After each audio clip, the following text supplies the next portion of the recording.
LIC of India presents Union Budget 2025, co-presented by Sensodyne, co-powered by SBI, the banker to every Indian, and LIC Housing Finance Limited, associate partner ACC and Ambuja Cement. पहले ये तस्वीरें देखिए अब आप, वाह, ये तस्वीरें आपके सामने हैं निर्मला सीतारमण जी इस देश की राष्ट्रपति के साथ, और उनका पूरा का पूरा जो एक पैनल है वो सब उनके साथ हैं। और यहाँ पर ये बड़ा इंटरेस्टिंग है, अगर आप देखें वो निशान जो आपने तस्वीर देखी थी सबसे पहले, या ये तस्वीर देख लें तो ये बताता है कि इस देश की विमेन पावर, राष्ट्रपति और वित्त मंत्री दोनों देखिए यहां पर ये जो, और बजट का मतलब क्या, बजट अक्सर घर की महिलाएं बनाती हैं, घर का बजट वो देखती हैं कि घर में कितना खर्च होना है कितना नहीं होना है। और ये दो महिलाएं आप देख रहे हैं, हमारे देश की महामहिम राष्ट्रपति और हमारे देश की वित्त मंत्री, दोनों महिला, और इस वक्त बजट की कॉपी लेकर राष्ट्रपति के पास पहुंची है वित्त मंत्री, और वहां पर उनकी मुलाकात हुई है, वहां पर टीम भी है उनकी। एक फोटो आप जो कि हमेशा की तरह होता है वो भी यहां पर हो रहा है, आप देख सकते हैं। अब देखिए महिलाओं के हाथ में कमान है सुनील जी, तो इस बार बजट अच्छा तो आना ही चाहिए। बिल्कुल अच्छा आना चाहिए। और हाँ। प्रधानमंत्री जी ने कहा कि लक्ष्मी की कृपा होगी। हाँ। यानी प्रधानमंत्री जी को उम्मीद है कि हमारे पास जो रिसोर्सेज, उन्होंने महिला शक्ति का भी जिक्र किया अपने भाषण में। महिला शक्ति को तो सशक्त करना बड़ा जरूरी है। हाँ। और पिछले आपने कई सालों से देखा होगा तो महिलाओं को सशक्तिकरण किया जा रहा है, चाहे वो लाडली बहन योजना के माध्यम से, चाहे डायरेक्ट बेनिफिट के माध्यम से, और जो महिला सम्मान बचत योजना लेके आए थे सरकार, सुकन्या समृद्धि योजना लेके आई है, बड़ी पॉपुलर स्कीम है सुकन्या समृद्धि योजना, गोल्ड सॉवरन बॉन्ड लेके आए थे। तो मैं तो हमेशा ही कहता हूं, थोड़ा सा रुकूंगा। कुमार कुंदन हमारे साथ है। कुमार कुंदन, एक बहुत ही इंस्पायरिंग विजुअल्स इस वक्त हमारे सामने है, और ये वाकई में इस देश की एक अद्भुत छवि और ताकत को दिखाता है। मैं आपसे जानना चाहूंगा, वहां पर मौजूद है, बताइए एक एक चीज। देखिए, इस वक्त मैं रेल भवन के सामने मौजूद हूं और उम्मीदों वाली धूप निकल चुकी है।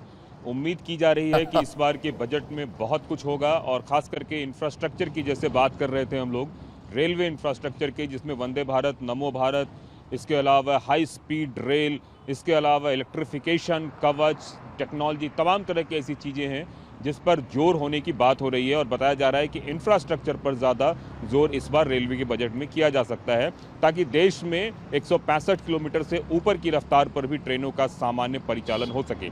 जहाँ तक बात आपने पावरफुल विजुअल की तो निश्चित रूप से निर्मला सीतारमण और राष्ट्रपति द्रौपदी मुर्मू दोनों जो है, जो बजट की जो प्रक्रिया है, जिस प्रक्रिया के तहत राष्ट्रपति भवन में वित्त मंत्री जाते हैं और उसके बाद फिर वहां से आके कैबिनेट की मीटिंग होती है, तो उस प्रक्रिया के हिस्सा के तहत की ये तस्वीर, और ये तस्वीर निश्चित रूप से बहुत कुछ बयां करती है। और जैसा कि कल प्रधानमंत्री ने कहा कि लक्ष्मी कृपा बरसाएंगी, सबको इसी बात की उम्मीद है कि उनकी जेब पर भी वो कृपा का असर। एक बड़ा इंटरेस्टिंग है ये विजुअल जो मैं आ रहे हैं, अपने दर्शकों को कुछ बताना चाहूंगा। यहाँ पर बड़ा इंटरेस्टिंग टेक है। अब 1 फरवरी को सुबह 11 बजे ही बजट क्यों पेश होता है, आपके मन में यह सवाल होगा, और बड़ा अच्छा टेक आया यहां पर। ब्रिटिश काल में फरवरी के आखिरी दिन यानी कि 28 फरवरी या लीप ईयर होने पर 29 फरवरी को शाम 5 बजे बजट पेश किया जाता था। उस समय ब्रिटेन में दोपहर करीब 12:30 बज रहे होते थे। इससे अंग्रेज अधिकारियों को सुविधा होती थी। लेकिन 1999 में अटल बिहारी वाजपेयी जी की जो सरकार थी, उसके वित्त मंत्री यशवंत सिन्हा ने सुबह 11 बजे आम बजट पेश किया, और यशवंत सिन्हा बोले कि भारत अब ब्रिटिश कॉलोनी नहीं रहा, वह अपनी टाइम टेबल खुद तय कर सकता है। और निशांत, 1 फरवरी की डेट मोदी सरकार में बदली गई। एग्जैक्टली आता था 28 फरवरी के आसपास, लेकिन अब उन्होंने 1 फरवरी कर दिया। तो टाइम तब बदला गया और डेट तब बदली गई। और यह बड़ा इंटरेस्टिंग है, 21 जनवरी 2017 को, जो गौरव बता रहे थे, मोदी सरकार ने आम बजट पेश करने की तारीख 28 फरवरी की जगह 1 फरवरी कर दी। एक और अपडेट है, एक अपडेट और है, स्टॉक मार्केट फिर ग्रीन में आया है और 23,550 के ऊपर निफ्टी है, 77,700 के आसपास सेंसेक्स आया। तो ये अपडेट हम आपको देते रहेंगे कि बजट पेश होने के दौरान स्टॉक मार्केट कहां गया, उसके बाद कहां गया, क्योंकि आज म्यूचुअल फंड्स के जरिए, SIPs के जरिए लोगों का काफी पैसा स्टॉक मार्केट में जा रहा है। सागर उसको बेहतर बताएंगे भी।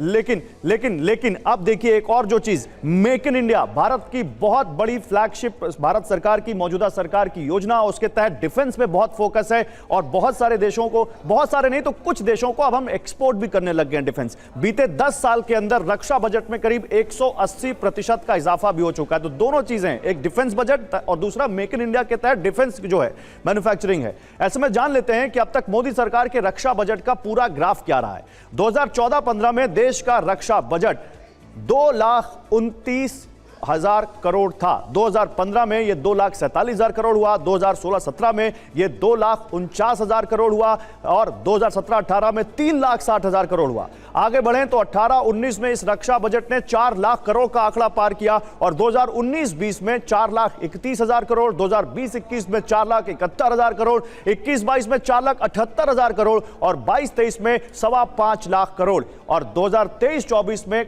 ऑलमोस्ट 6 लाख करोड़ हो गया, जबकि 24-25 में ये 6,22,000 करोड़ तय किया गया। अभी भी यहां पर जो सबसे इंटरेस्टिंग बात है वो ये है कि आज भी भारत दुनिया का लार्जेस्ट डिफेंस इंपोर्टर है। यहां पर हमारे खास मेहमान यहां पर मौजूद हैं। मैं एक क्विक रिएक्शन लेना चाहूंगा सर। डिफेंस की अगर बात की जाए, वी आर एक्सपोर्टर नाउ, लेकिन जो प्रेजेंट सिनेरियो इसको देखकर लगता नहीं है कि ये चीजें रुकेंगी, ये फोकस इस पर रहेगा ज्यादा। देखिए, हम इंपोर्टर भी बहुत बड़े हैं और एक्सपोर्टर हैं, लेकिन एक्सपोर्टर हम बहुत बड़े नहीं हैं। हमारे पास जैसे ब्रह्मोस जैसी मिसाइलें हम लोग कई देशों को एक्सपोर्ट कर रहे हैं, लेकिन अभी डिफेंस के जो ऊपर के अपर एंड के प्रोडक्ट्स हैं, अगर आप याद करें तो ट्रंप ने आते ही धमकाया है कि हथियार हमसे खरीदो। तो अपर एंड के जो आपको खरीदने उसके लिए आपका तो फ्रांस के पास जाना है और या आपको जाना है यूएस के पास। लेकिन एक बात बहुत साफ है कि जिसके पड़ोसी चाइना और पाकिस्तान जैसे देश हो, उसके डिफेंस प्रिपरेशन पे कोई कंट्रोल उस तरह से नहीं किया जा सकता। तो मुझे लगता है कि डिफेंस के लिए बजट भी बढ़ेगा